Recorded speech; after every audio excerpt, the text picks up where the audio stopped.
الله الرحمن الرحيم. Apa yang dimaksud dengan bangkai? Kalau kita belajar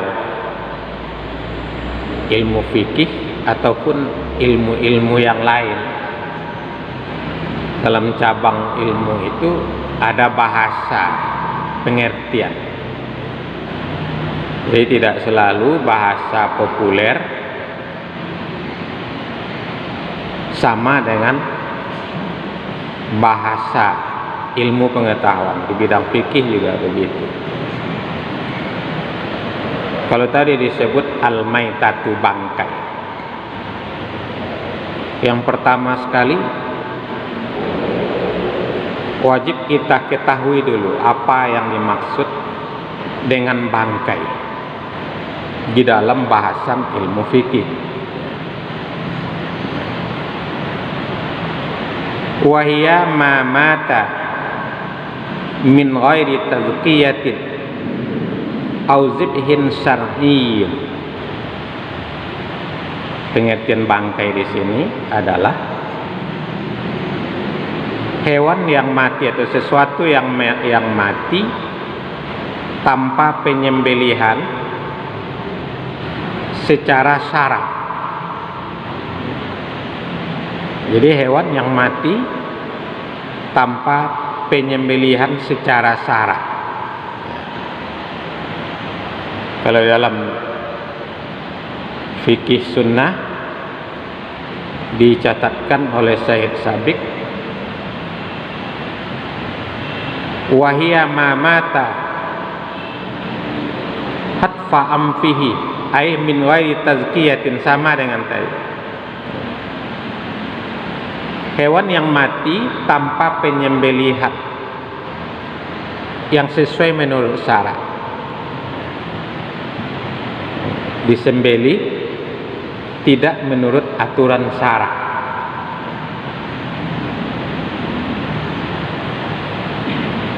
Wa yulhaqu biha ma quti'a minal hayy.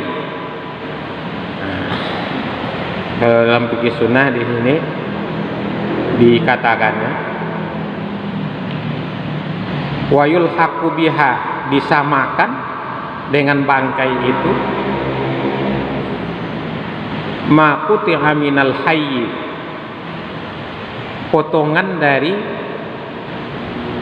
hewan yang masih hidup, dari makhluk yang masih hidup.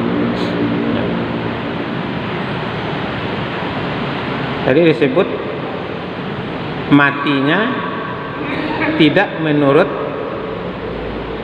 penyembelihan syarak. Apa aturan syarak?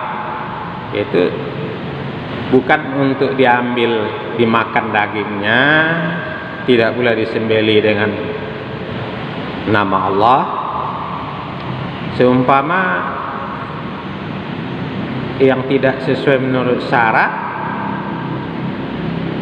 apa yang dilakukan oleh orang-orang jahiliyah dulu, menyembelih hewan untuk berhala, itu tidak sesuai menurut syarak. Menyembelih hewan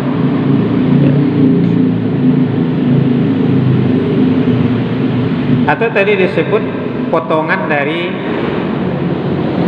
makhluk atau hewan yang masih hidup. Kalau dahulu di masa jahiliyah,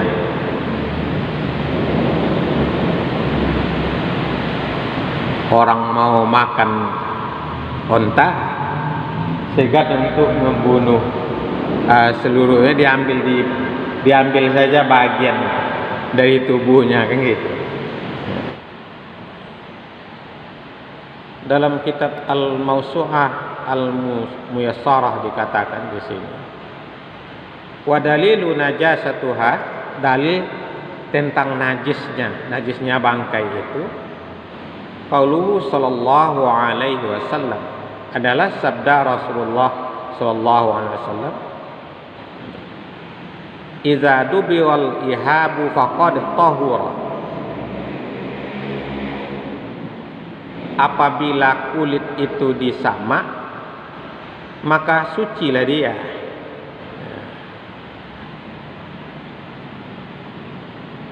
Tentang potongan dari hewan yang masih hidup, potongan tubuh, bagian tubuh dari yang masih hidup itu, berdasarkan kepada hadis Abi Waqid Al-Laitsi, qala Rasulullah sallallahu alaihi wasallam, Rasulullah sallallahu alaihi wasallam bersabda, ma quti'a minal bahimati wa hiya hayyatun fahuwa maitatun. Potongan dari hewan yang masih hidup, ia adalah bangkai. Hukumnya sama dengan hukum bangkai. Hadis ini diriwayatkan oleh Abu Daud dan At-Tirmidzi, dan oleh Imam At-Tirmidzi hadis ini dinilainya hadis hasan, hadis yang bagus. Wal amalu ala hadza inda ahli ilmi. Inilah yang diamalkan pada kalangan ahli ilmu, itu para ulama. Dari bangkai ini ada pengecualian. Wa yustasna min zalika, dikecualikan dari yang demikian, sehingga tidak perlu disembelih dulu. Kalaupun dia itu mati tanpa sembelih, bangkai ini tidaklah najis, bahkan boleh dimakan. Yang pertama, maitatus samaki wal jarat, bangkai ikan dan belalang. Jadi ikan itu tidak perlu disembelih, tapi lawak itu sembolia dulu. Kalau tidak, bangkai tidak boleh makan. Tidak perlu disembelih ikan. Walaupun tidak disembelih, dia jadi bangkai, dia tidak najis, boleh dimakan.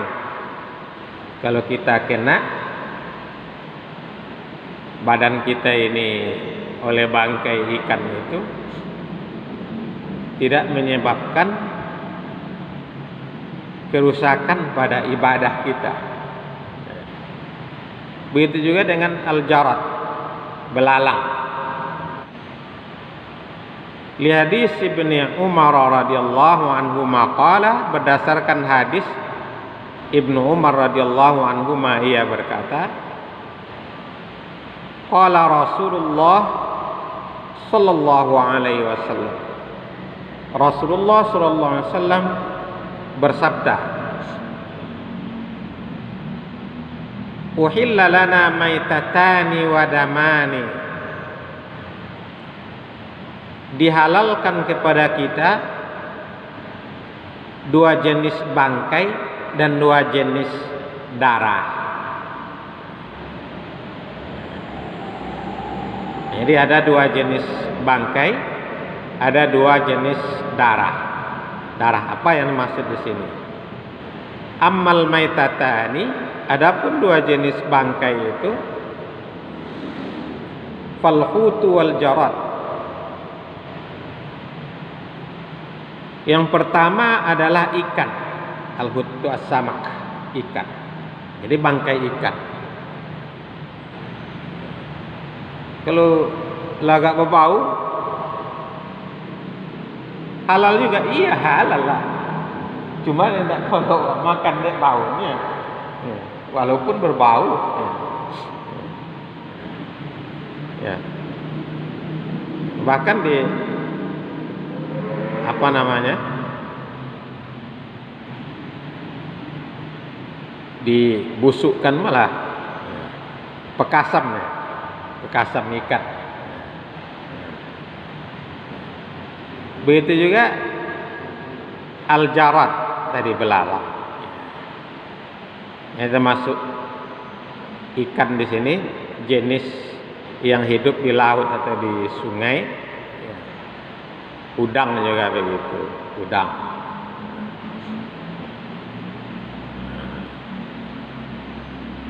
Di makanan hewan-hewan dimakan dari laut, ya, disebut di sini ikan, sebenarnya juga termasuk udang atau cumi-cumi jenis itu.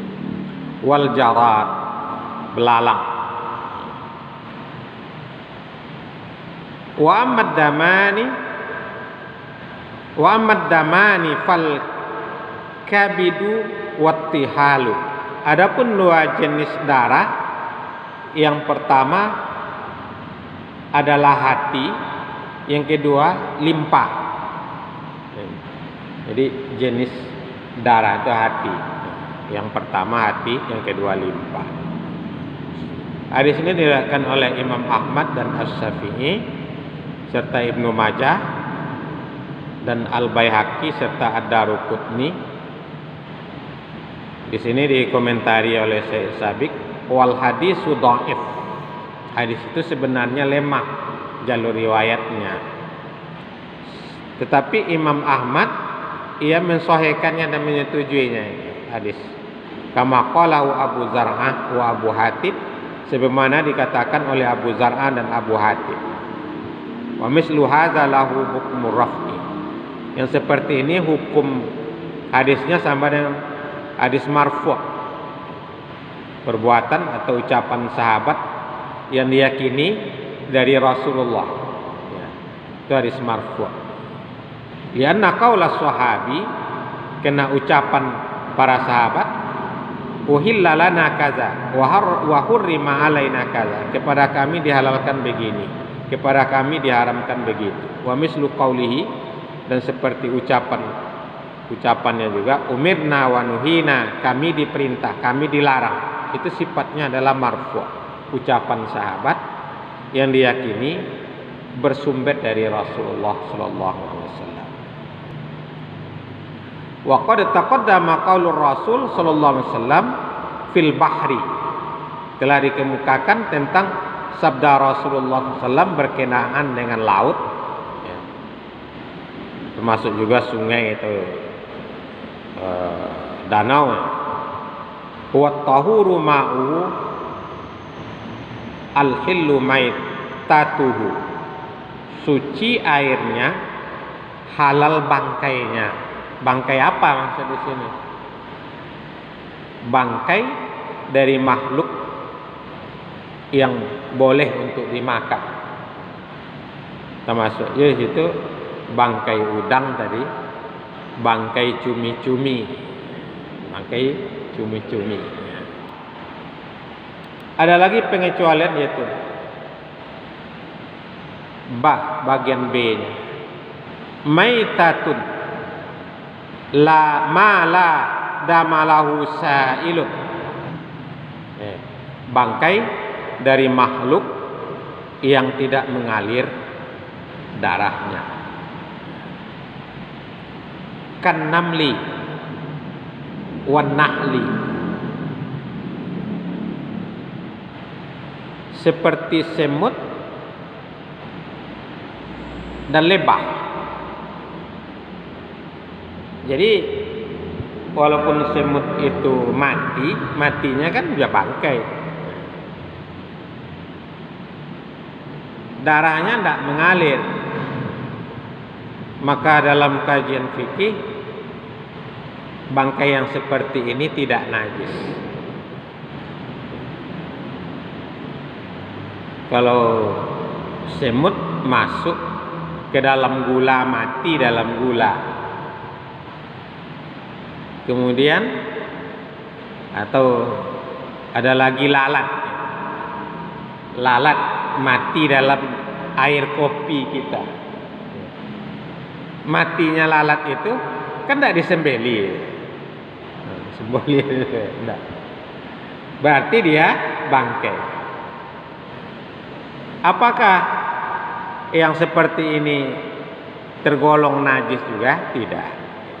Jadi kalau masuk semut ke dalam makanan kita, mati dia di dalam, itu tidak menajisi makanan kita. fa innaha tahirah. Jadi makhluk atau serangga atau hewan yang mati,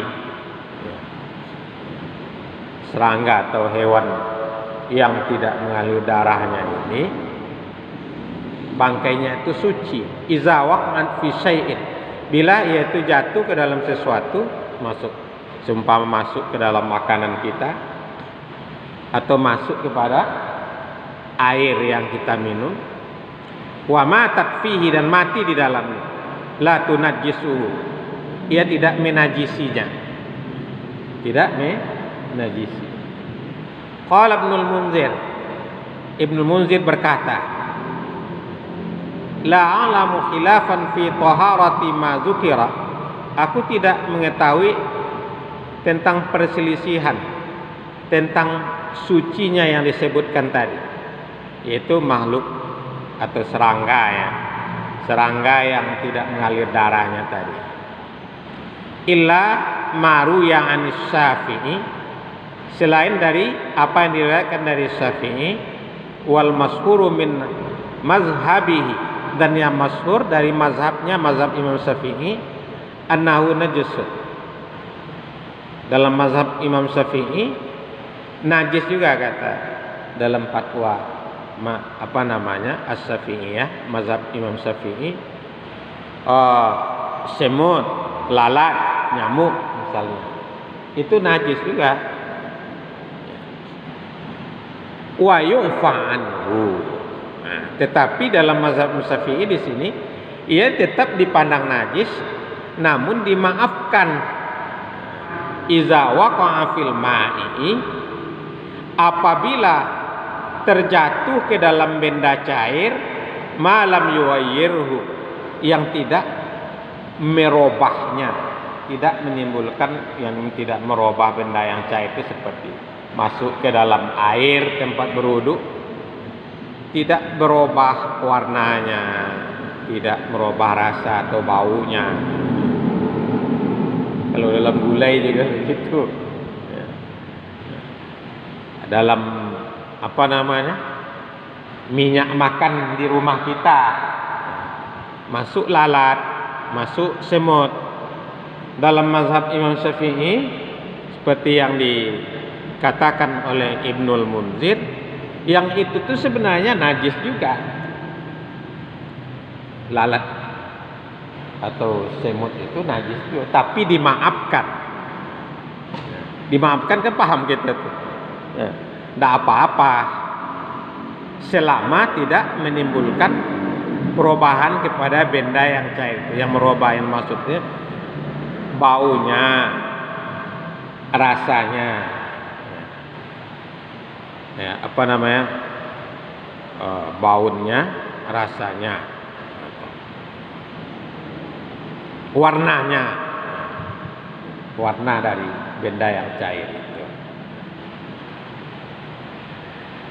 Kemudian bagian berikutnya, bagian ja-nya, izamul maitah wa qarnuha wa zafruha wa sya'ruha wa risuha wa jilduha. Pengecualian di sini dari bangkai itu, izamul maitati, tulang belulang dari bangkai. Seumpama tulang dari kerbau, tulang belulang yang mati tanpa disembelih, tulang dari gajah, gading itu kan bagian tulangnya, gading. Kornuha, tanduknya, tanduk atau belalai. Kalau di gajah belalai tanduk. Tanduk kerbau, tanduk rusa. Rusa ini mati. Sebab tanduk rusa itu bagus oleh orang yang suka mengoleksi benda-benda yang dinilai antik. Ini tanduk rusa itu kan mahal itu. Kalau orang berburu rusa dulu, sekarang ini kan makhluk seperti itu tidak banyak lagi di daerah kita. Nah, sudah kalau ada dapat pemburu itu biasanya tanduknya diambil, ya, gading gajah. Walaupun tadinya rusanya mati, tidak disembelih melalui sembelihan yang diatur oleh syarak, namun tanduknya ini suci, dia tidak najis. Begitu juga zafruha, kuku dari bangkai, wa sya'ruha, rambut atau bulunya, warisuha, dan bulunya. Risuha ini seperti bulu ayam, ya, atau bulu dari burung yang bagus, burung yang untuk hiasan oleh orang. Kalau daerah kita kuau namanya, burung kurau, ya. Kalau di Papua bulu dari burung cendrawasih itu tidak najis. Wajil duha, begitu juga kulitnya. Tidak najis di sini. Kalau kulit tadi dengan ada kaitannya. Kalau kulit mesti disamak dulu. Tidak najis di sini bukan berarti tidak najis boleh dimakan, enggak. Nah itu tidak najis bukan berarti boleh dimakan. Kulit daripada kambing yang mati diambil kulitnya, tidak najis. Tidak najis artinya tidak mempengaruhi kepada kotornya kita. Tapi jangan dimakan pula, ya. Kok kobo mati. Ya. Nah, menurut pengajian di Masjid Raya kata Ustadz tuh kulitnya udah najis. Ya boleh diambil kulitnya itu disamak atau diolah untuk sesuatu yang diperlukan, souvenir misalnya. Tetapi tidak boleh dimakan. Jadi tidak najis bukan berarti boleh dimakan. Bisa gitu paham kan ya? Tidak najisnya tidak mempengaruhi. Artinya kalau kulit, misalnya kulit buaya itu mati, ditombak, kulitnya diambil. Karena dia tidak najis, bisa kita pakai untuk alas sholat kita, ya kan? Tapi karena dia tidak najis, tidak otomatis boleh dimakan, kan? Nah itu saya tegaskan di sini. Wa kullu ma huwa min jinsi zalika tahir, dan segala jenis dari yang jenis demikian itu adalah suci. Li'annal asla fi hadhihi kulliha at-tahara. Karena asal dalam semuanya ini adalah suci. Wala dalila ala najasati, tidak ada dalil yang menunjukkan najis. Jadi ini kita cukupkan sampai bagian ini, nanti kita sambung lagi untuk 2 pekan yang akan datang.